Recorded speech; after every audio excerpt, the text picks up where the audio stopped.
This is the Action Movie Guys podcast, bringing you action movie reviews from across the decades, plus box office numbers and insight like never before.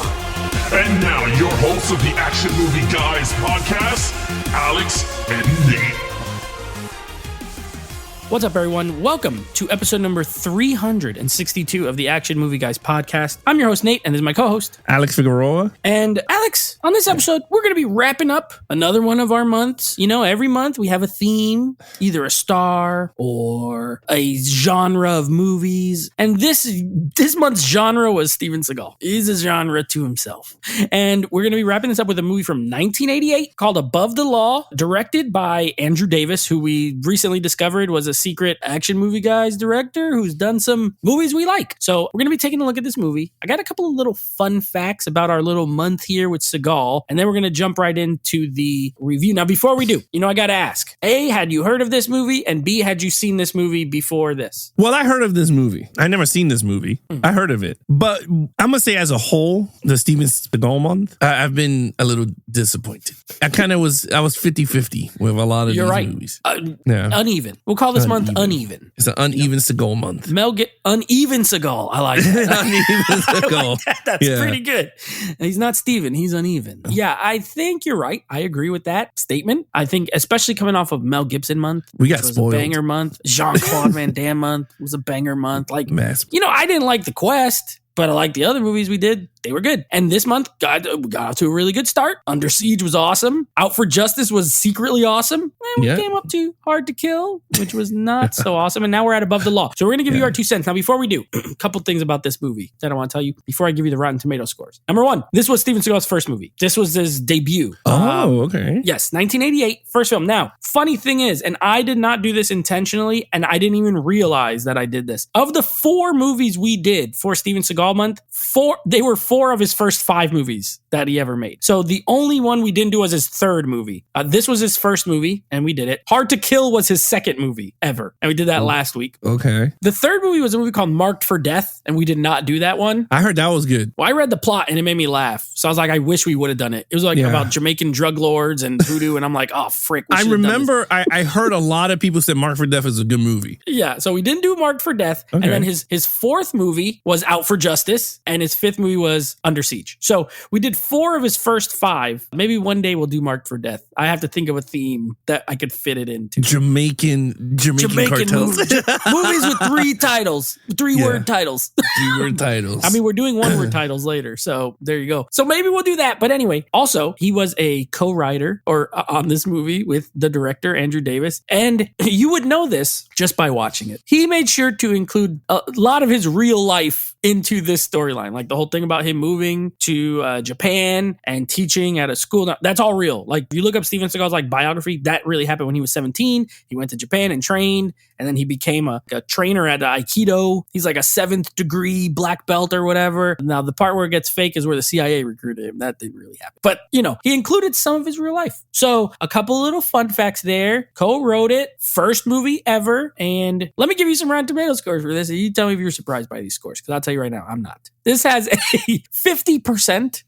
from the critics and a 48 from the audience. Liked it less than the critics. Do you find those numbers surprising? No, I'm not. I'm not. I'm not at all.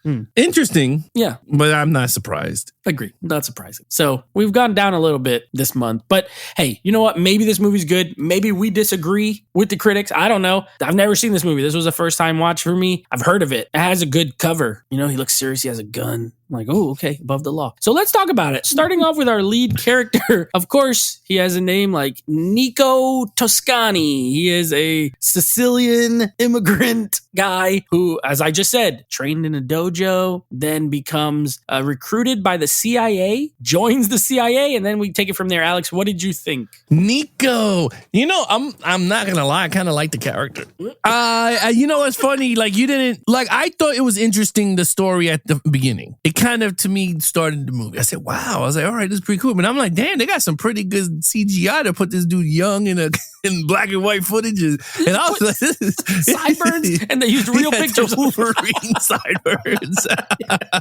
And I was like, wow. I was like, this is some good stuff. But now that you saying it's for real, I guess those were real shots. Yeah, they were just real pictures of him. Yeah, it's been learning Japanese. And so I was like, wow. So now knowing that, I was like, oh, that's pretty cool. I like the character, family man. He's a Chicago PD cop. I think he's a Chicago PD, right? Right. Yeah. And he has a partner, Pam Grier, right? She's a great actress. They were, you know what's fun? You know what's crazy? I know his acting is bad. Like, his acting is bad. But again, he gets these roles that I imagine the other actors in it that would have enhanced the movie way better. And I'm like, that's kind of crazy. But we're not judging Steven Seagal in this part. Yeah, we don't judge the acting for the character. We just like to mention it. Yeah. So like in terms of the character himself, I like the character. He's a family man. He's above the law.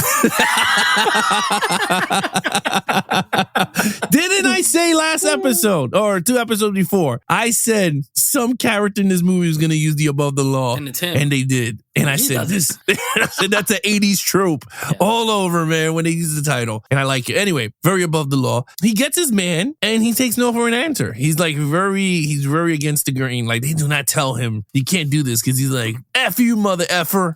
I'm going to go do it. Yeah. So again, the character himself, I kind of liked him. I liked him in this movie. So I'm not going to I'm going to give the character a 4. I think he's a great character. I'm going to give him he's a 4. I think if this was rewritten now, they could make him a 5. I think we could make him a 5, but I give him a 4. I gave him a 3. Oh. Yeah. I think, you know what it is? I don't disagree necessarily with anything you said. I just found the character to be, you're right. If there were some rewrites from like actual screenwriters other than Steven Seagal, I think it would be better. Because he's just so... One note. It's just like, I knew it. He is. I knew it. Generic. Yeah. He's generic. He's okay. And to me, generic is at least worth a 3. It's at least when you get below generic, that's when I start to be like, what is this? So he didn't. You're right. He's a cop. I do like his dynamic with Pam Grier. Like, I like them together in the scenes that they're in. Yeah. You could tell they're like buddies and they work together. I liked it. Him and his wife, Sharon Stone, by the way, Sharon Stone just comes out of nowhere. Gorgeous. No chemistry between those two. Like, they do not seem like they're married. Him and the lady he was getting a divorce from in Out for Justice had better chemistry than him and Sharon Stone. But I love Sharon Stone. Gorgeous. She's in it a little bit, but no chemistry there. You're right. Like, he is a family man, but keeps doing stuff to like really kind of put them in jeopardy. So pretty much. Like, are these the best decisions? No, he's one of those like, I must do this. No matter what, which, okay, it's admirable on one sense, but I just wish there was a little bit more there where he didn't ever seem conflicted about anything. You know what I mean? That might have helped. As such, I gave him a 3. What part's hilarious? When he's at the beginning and he's in the dojo teaching them, and he might be speaking Japanese, but I think he was just making up sounds. I don't think he was actually, he's like, he sounded like Anakin. He's not speaking Japanese. He's just making noises that sound Japanese. I don't want that. He sounded like Anakin talking to Watto. Yeah. And if you notice, they didn't even put subtitles or anything. He's just making noises. That part was hilarious to me. And he's just flipping people over. He's not like, they're not really doing anything that exciting. So that was funny. Anyway, I gave him a 3. You gave him a 4. All right, let's talk about our main villain. He's played by an actor named Henry Silva. He's CIA agent Kurt Zagon. What a dumb name, but Zagon, Zagon. What did you think of him? That's the one that looked like he had plastic surgery in his face? Yes, his face looks like a mask. It looks like he's wearing a mask. I thought he played Prune Face in Dick Tracy. No, he played in a lot of stuff. Oh, was he Prune Face? He looked like Prune Face. Let me see. I have his filmography here. Yes, Dick Tracy. He was the influence, though. Who's that? I don't know. Look, he's in Alan Quartermain and The Lost City of Gold. Oh, jeez. Escape from the Bronx. What are these movies? I thought I'd seen this guy before, but I don't know him from any of those movies. I'll tell you that right now. Well, I literally thought I knew he was in Dick Tracy for something, but I knew he was. He was boxing spectator #1 in Ocean's 11. There you go. Okay. He hasn't done it. I don't know. I don't know this guy, I guess. I thought I knew him, but I don't really know him. Well, look, I gave him a 3. I thought he was good. I thought the character was very good, very interesting. You know what the character reminded me of? He reminded me of William Stryker from X-Men, right? He goes to all these places and he takes what he needs and he uses the army to do his dirty work. And I was like, that is so William Stryker, but not this plastic face. Like, I love the beginning, right? When he's like, who took my drugs? And then he's like, I don't know. He was like, we're going to start cutting off your feet. We're going to put it over there. And then you got Steve Seagal going, what the fuck are you doing, man? And I was like, what is this? I was like, this is getting good. No torture on my watch. Yeah, you ain't doing nothing. And I was like, oh my God, Steven Seagal is going to hit him with the clothesline of death. Because you know, like, he's been clotheslining everybody. And I was like, oh my God, he's going to get it. Then you got my man, what's his name? Fox, Jay Fox, right? His close friend in the army, right? He was like, don't do it. Don't blow it for us, man. He said, what the fuck is he doing? I'm like, oh my God, it's going to get good. And then he took his knife and was like, you better get out of my business. And I said, you don't do that to Seagal because you're going to get clothesline. And it happened, right? The guy was about to stab him and then he intervened, took the knife in 2 seconds. Because he showed you his 8-degree black belt in the beginning. So you knew he meant business. And I was like, oh my God. I said, this is really good. Then, fast forward later, he's the bad guy. They spray paint gray hair. Spray painted his hair. They put white hair on him. Yeah. And his face still looks plasticky. Mm-hmm. And you're like, oh my God. But I kind of like the character. Like I said, like it came full circle, right? He knew they were doing dirty stuff. He got out of it, comes back years later or decades later. It's the same guy, and now they're trying to kill him. The guy has so much influence in the FBI and higher ups and everything. Again, I thought he did a good job because he did interact with the good guy, right? He stabbed him with the truth serum or whatever it was. I thought it worked out well. So I give him a good. I give him 3. I don't think he was like the best, but I give him 3. By the way, this Henry Silva just passed away. 2022. He was 95 years old. Oh, good for him. Lived a long life wearing a mask. Henry Silva. Okay, Zagan. I gave him a 2. I gave him a 2. He's at the beginning. You're right. He's in the little hut. He's ruthless. He's evil. He's trying to get this information, whatever, he's going to give him a little shot. They get into a little scuffle. And then he just, when you think of what is he trying to do in this? First, well, I can't wait to talk about storyline. Because I'm like, what the hell is this? What is going on? What is he trying to do here? He's trying to kill a priest from South America who has information on him committing war crimes. That's what he's trying to do.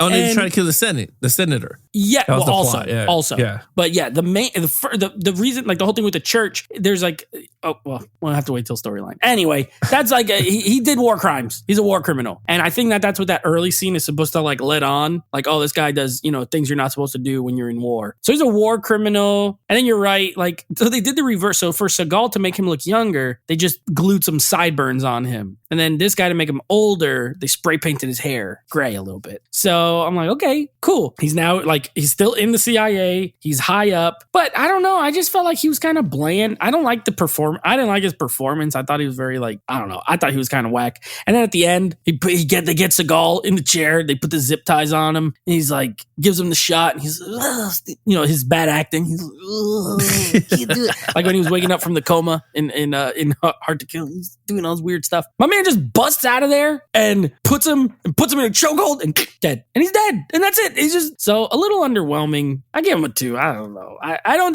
again, this is similar to the lead. Like, I'm not necessarily disagreeing with you. I just didn't do anything for me. So. But he's a typical 80s villain. Yes. If you really look at him, he's very 80s villain. 100%. If we put him, he looked like that character could have been played by Michael Ironside. Yes. I would have liked it better. Michael Ironside. I love Michael Ironside. That's what I'm saying. Like, he could have played him, or my man, what's his name? The Dick, Richard Dick, or whatever his name is, from RoboCop. He played the bad guy. He was the captain in Beverly Hills Cop. Ronnie Cox, something like that. The black guy? No, the white guy. Oh, the white guy. He played the one who made Ed 209 in RoboCop. Yeah, I can't think of his name right now. But yeah, anybody like that could have played him. Any of those guys could have played him. You're right. I would have liked it better if any of them played him. RoboCop. So yeah, I give him a 2. Ronnie Cox. Yeah, I was right. Ronnie Cox. Yeah. Ronnie Cox would have been good. Yeah. Michael Ironside would have been really good. Michael Ironside. This is his character written all over. Spray paint his hair gray. He definitely seems like he would do some war crimes. So, all right, action scenes. Alex, what did you think of the action in this? So this is very 80s action. Yes. Very 80s action. I'm going to give it a 4. I don't think it's like the best at 80s action that I've seen. And I've seen a lot. This one's not up there, but it does give you a lot of action scenes. You got car chases. You got parking lot chases, shootouts. You got Steven Seagal versus 5 dudes in an Arab store whipping ass. But again, I guess because we've seen a lot of his movies back to back to back, I feel like it's the same choreography. I don't know if you feel the same thing, like what I mean. Like if you understand what I mean, because I feel like everyone's getting the Seagal clothesline of death. Like they go run up to me, he's like, ah! And then they flip over. Chops people. Yeah, and then they slapping them, throwing them here, throwing them there. And I don't know, I just felt like, see, Jackie Chan does a lot of the same stunts, but they're different in every aspect. And at least he's doing it. This one, I feel like it's just the same. 5 dudes run up to him, and then he's clotheslining one, then he's throwing one into the glass, and then he throws one to the floor, then he snaps one, and then he does the best pressure point thing, and then undercover meat dudes.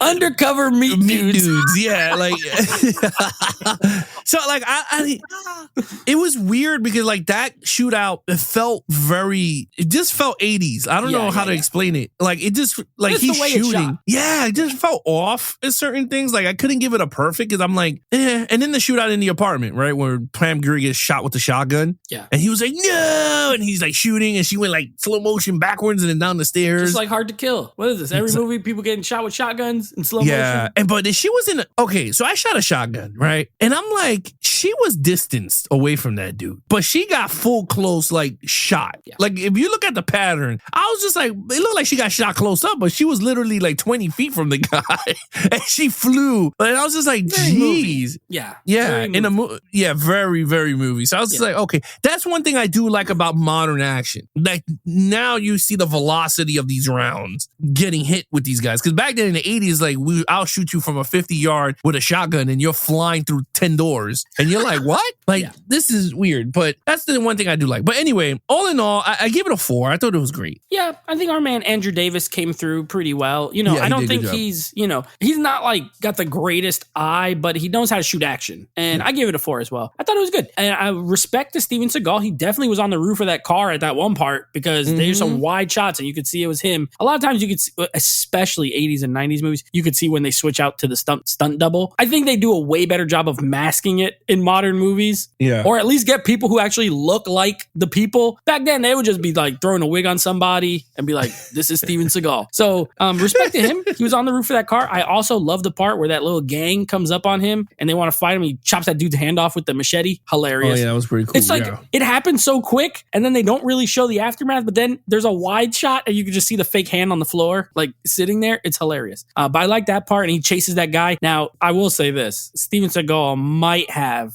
the worst run of any of the his wrists were just like, he was flopping them things. And I'm like, why would he put a scene in a movie where he has to run if he runs like that? Now, eventually he fixed his run as he's going, but I would challenge you to go back, watch the start of that foot chase, and just watch his arms flop around. Horrible. Hilarious. I was cracking up. But yeah, I give it a 4. I thought there's a good amount. You're right. There's a car chase, there's foot chase, there's shooting, there's his terrible Aikido. I will agree with my brother. This is the worst martial art. It's not fun to watch. Like all you do is throw people out the way. Like you just dodge and like scoot out the way. So not very exciting, not high impact. It makes choreography tough because like, what is the other person supposed to do? Just throw a punch and get flipped over? Like it's not that cool. So yeah, repetitive in his movies. I agree with you. That's why his best stuff, like Under Siege, was like one of the best because he has the double Uzis. Like give him something to do other than flip people over. You know what I mean? And he was a chef. Yeah, and he was a chef. And he was just out here cooking and shooting. So,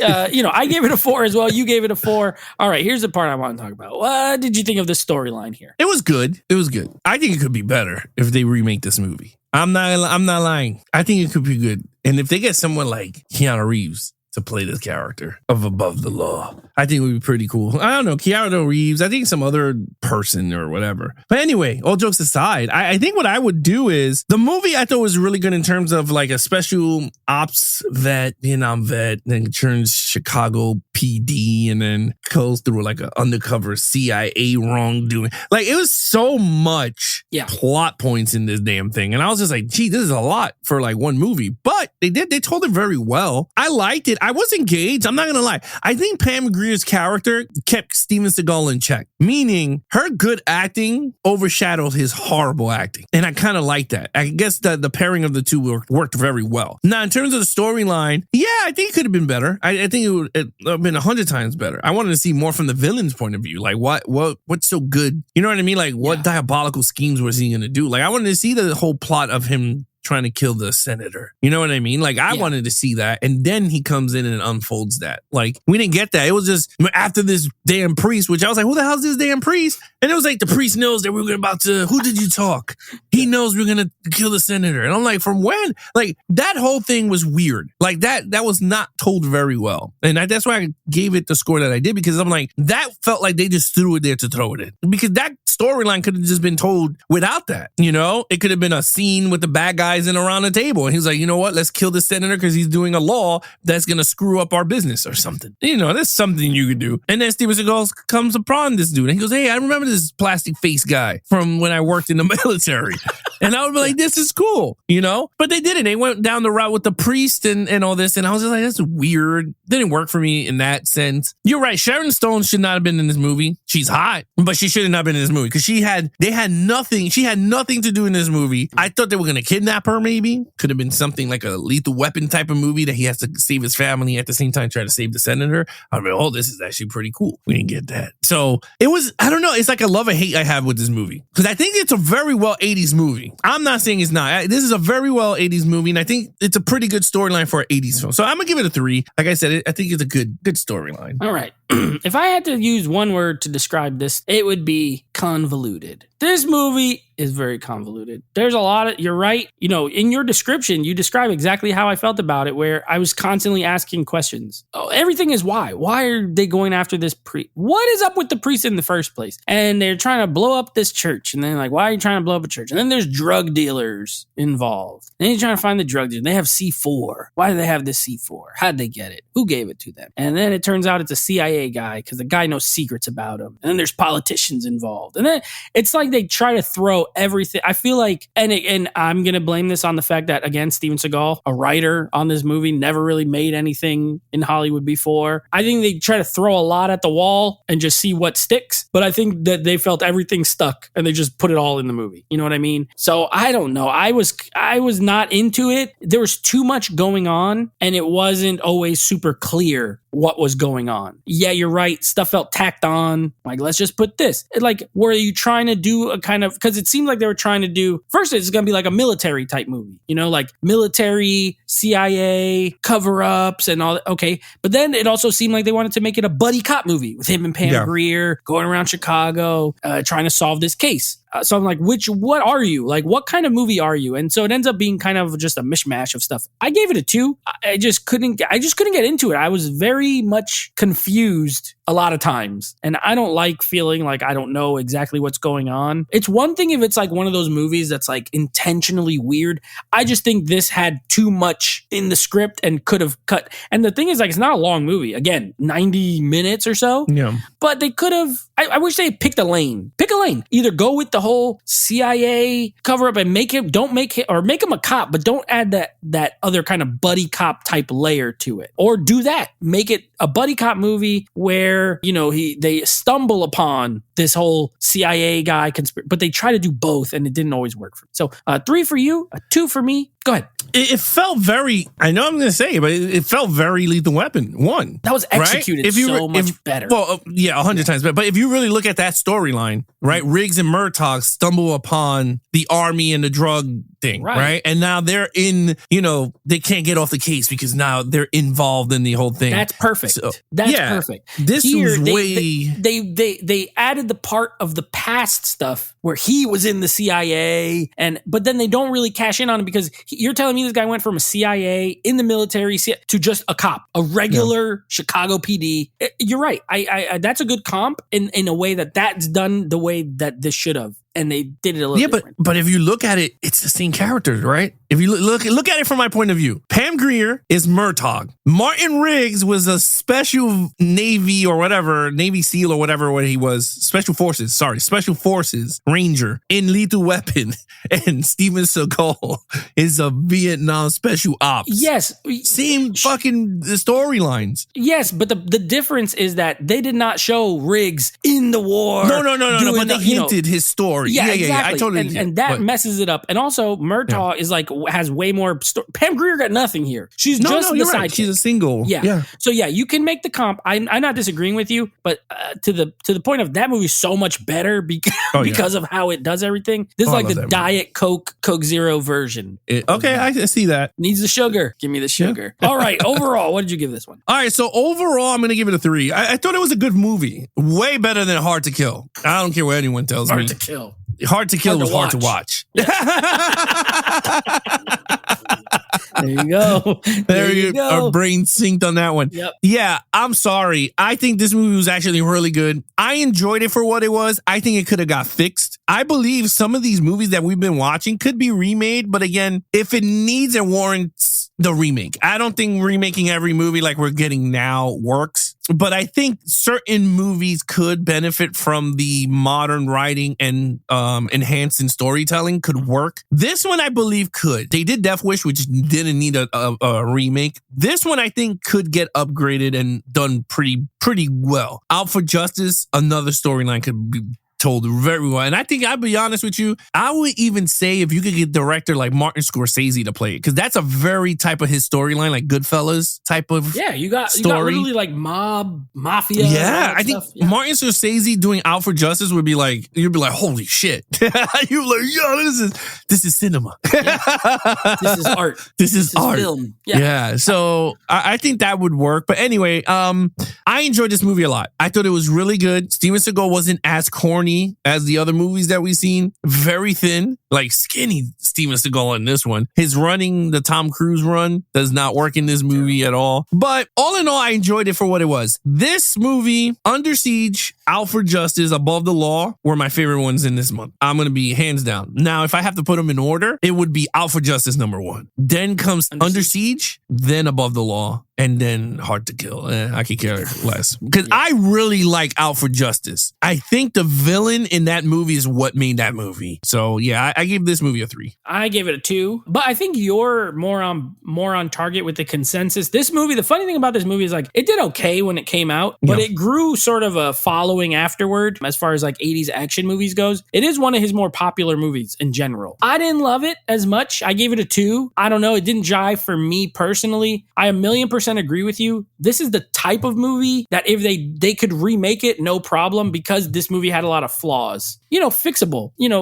There are movies similar to it, but you could literally like use the title again, Above the Law, and do it better. Out for Justice, I agree with you. I love it as it is. I will absolutely watch that movie again, but they could remake it with with a better actor in the lead role who could kind of play that New York. He tried his best, but who could play that New York guy, cop, who's like grew up with it could be so good. And the one that we have, it's like cheesy, but awesome. And they could make it just straight up good, honestly. So yeah, I agree with that sentiment as well. But yeah, I thought this movie was okay. It was just okay. By the end of it, I was like, okay, it's whatever. It's definitely better than Hard to Kill. Like Hard to Kill is horrible. I don't think this movie's horrible, but it has flaws. At least it has good action though. The lead character's good enough to watch. Like it misses for the most part for me, but Hard to Kill misses in every respect. There's nothing good in that movie. Like I really hated it. So I would probably rank them similar to you as well. All right. So what is your total points? A couple points higher than mine. 17 out of 25. I have a 13 out of 25. Yeah. I was hoping I liked it better just because I knew of the kind of the following of it, but it is what it is. We're done with Steven Seagal though, Alex. We're moving on. So let me tell you what we got coming up. Next week, we will be continuing on with the Police Story movies with Police Story 2 starring Jackie Chan. And then we have a new month. It's June. It's time to start a new one. Here are the titles we're going to be doing. First up will be a movie called Black Mask. Then we're going to be doing a little Unleashed. Then we will be watching The Forbidden Kingdom. And then we will be watching Fearless. If you're listening at home, these are all movies that star the one, the only Jet Li. So we're going into next month's like almost full martial arts, except for the very last week, because we're doing Jackie Chan movies and Jet Li movies at the same time. And the fun thing is, The Forbidden Kingdom stars both of them, Jackie Chan and Jet Li. Oh, that's cool. Yeah, so Super Cop 4 and The Forbidden Kingdom will be the same week, and then the other movie will be moving on to our next like franchise. But I thought that was a good way to kind of end one franchise and continue on with the Jet Li month. So of these movies, how many of them have you seen? None. Okay. I have seen 3 out of 4. I've never seen Black Mask. And this was like his first one that put him on the map here in America. I don't think it's an American movie, but it's the one that like kind of made him more well known. It was in the mid 90s. And then after that, he did like Lethal Weapon 4. And then he started doing all those movies, you know, where he was the star. So I've seen Unleashed, directed by our boy, Louis Leterrier, who of course directed The Incredible Hulk with Edward Norton. And he directed Transporter 2 and Fast and Furious 10. And then The Forbidden Kingdom, that is an interesting one. That's Jackie Chan and Jet Li. And it's one of those like, it's like a fantasy type martial arts movie. And then Fearless is, I wanted to pick one of each type of genre. And Fearless is one of those like Asia, like a classic, what are they called? Like wuxia type Chinese movies. So like, you know, wire work and all that kind of stuff. Ancient China. That's where that movie takes place. So yeah, we're going to be doing a little bit of Black Mask is like sci-fi action. Unleashed is like R-rated hard action. Forbidden Kingdom fantasy action. Fearless classic ancient China action. Oh, that's pretty cool. Yeah, I never seen none of those films. So that's gonna be pretty fun. First time watches. I like doing first time watches. Same. Yeah, I like when we watch them for the first time because then it's like discovering. I do like doing ones I know, but I like discovering movies. Yeah. All right, guys. You guys want to follow us in our social media accounts? Please follow Nate over on Instagram at Netflix Reviews. Anything ANG Podcast. We are on Instagram at Geeks and Flicks. And of course, you can follow the podcast over on YouTube on our YouTube channel at Action Movie Guys, or you can take us on the go with YouTube Music or Apple Music, Spotify, TuneIn Radio, Pandora. Anywhere you listen to your podcast on, we are on that station. Now, if we're not, let us know, email us, and then we'll put our podcast there. Other than that, he is your host, Nate from Netflix Reviews. I'm its co-host, Alex Figueroa. Be awesome to each other and geek out.